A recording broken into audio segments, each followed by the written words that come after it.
Hi, good day. I'm Wynand Viljoen. I'm talking to you from the Western Cape, and we are a company in the human resources field called Alpha Human Resources Management. And what we're busy doing is to get online and to cover as much as possible with regards to human resources and see where we can help and assist companies to actually do the human resources as correctly as possible within the framework of the various acts that actually guide us as management. And that's our whole idea, is to give you as much information and assistance as possible in that regard. Today I have with me Belinda Viljoen, a recruiter of the company, and I would like her to answer a couple of questions with regards to recruitment, which is a very, very essential part of any business. So Belinda, good day to you, and tell us a little bit more about yourself. Good day, everybody. My name is Belinda Viljoen. I operate from the Western Cape in South Africa, but due to the internet, I can basically assist companies anywhere.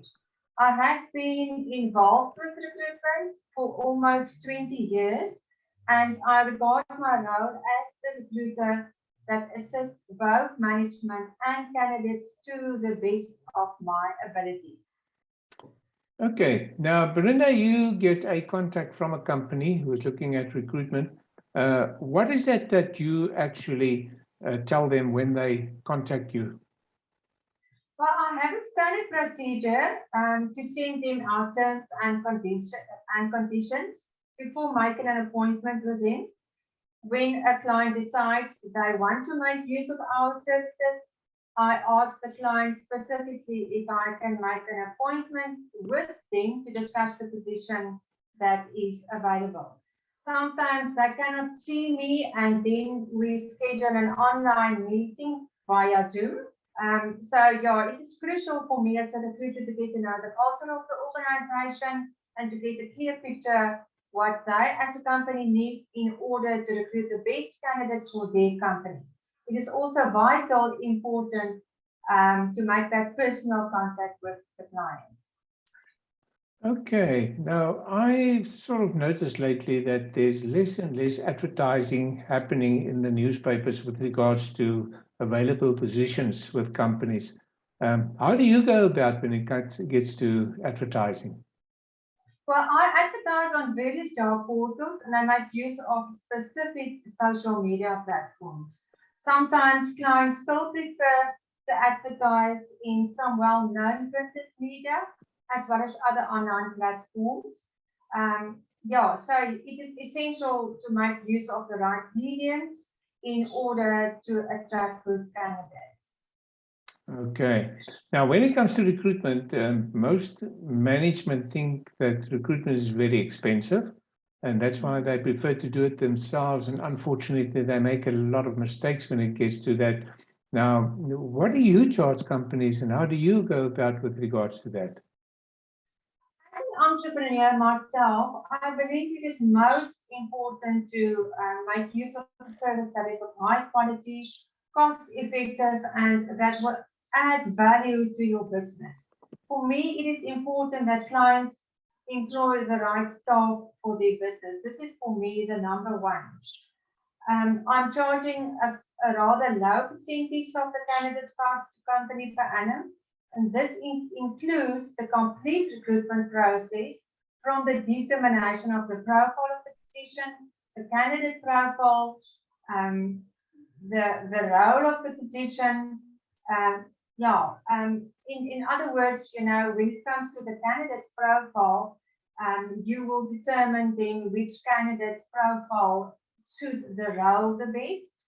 Drafting of the job description, advertising on various job portals, screening of the applications received, pre-interviewing with selected shortlisted candidates until the final stage in where the company makes an offer to the successful candidate. I can imagine that, especially nowadays with the large percentage of people sitting without a job, that you get a lot of applications coming your way. Now, how do you get to that so-called shortlisted candidates list? work through CVs, there are a few points that I'm looking at, namely, a professional drafted CV, skills, experience with regards to that specific position, employment history of the candidate. This is all these things that are very, very important for me as a recruiter. I am not in favor of candidates that do the so-called job hopping, although I know that there might be valid reasons for them not stay in a position for too long. Now you get to your shortlist, and obviously, from your point of view and your side, the clients expect of you to interview these candidates who are on the shortlist. How do you do that?